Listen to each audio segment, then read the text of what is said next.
I was in a workshop with a group of team leaders, and we were talking about the different things that you have to do to shape culture on a team, how you're going to reinforce culture with everything that you say and do. And as we talked about the complexities of this, one of the men in the front slowly raised his hand, and he said, "You're telling me that as a leader, to be able to shape culture, to build a healthy team, to bring the best out of people, I have to talk to my team, right?" I said, "Yeah, that's exactly what we're talking about." And he said, "When are you going to teach me how to talk to my team?"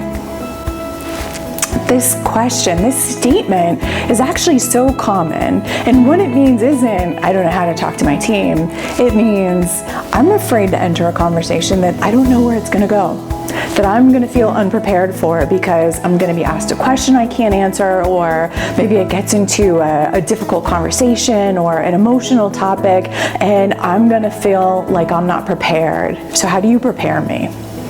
This is something that all leaders face. We may picture leadership as all the fun things of promoting people and rewarding people, but so much of leadership is hard. It involves these difficult things, and most importantly, it involves this difference in mindset. The first thing as a leader that you have to embrace is you are not a technical expert with leadership skills. You're a leader with technical skills. Your role has to fundamentally shift, and the responsibility you have is to bring the best out of others, not to do the same work that everyone else is doing. The second thing is recognizing that there is inherent conflict in teaming and interactions. Dr. John Gottman studies relationships and interactions, and he has found that almost 70% of conflict comes just from differences in how we communicate, think, values. We are automatically coming in with things that make us different that will create conflict, and that's okay. It doesn't mean it's bad. It becomes bad when we ignore it or when we don't have the tools to navigate it. And there are things as a leader that you can do to make it better. You have to embrace that conversations are so important as a leader. You can't avoid them because you're afraid that you're going to make someone feel bad. Not having a conversation will make someone feel bad. Learning the tools for having a great conversation won't. First thing you have to do is recognize that you have to dedicate time to frequent, ongoing conversations, and you can't avoid them. Avoiding them only makes someone feel like they're not important or valued.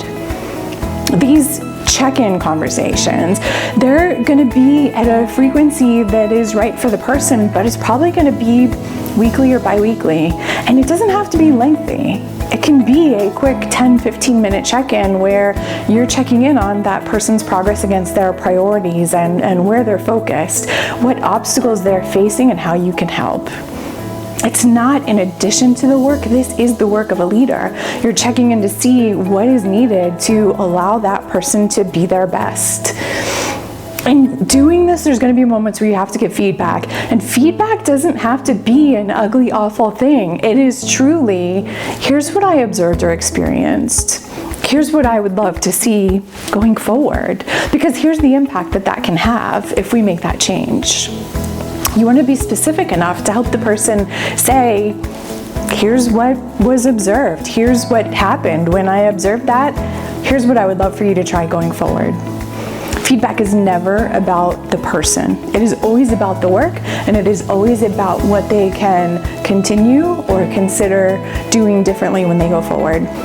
The thing about being afraid of conversations and fear is that not having them makes it worse. The antidote to being a great leader, to bringing the best out of your people, is actually more frequent conversations. There's research that shows the more frequently a leader and a team member connect and talk, the better the performance of the team member.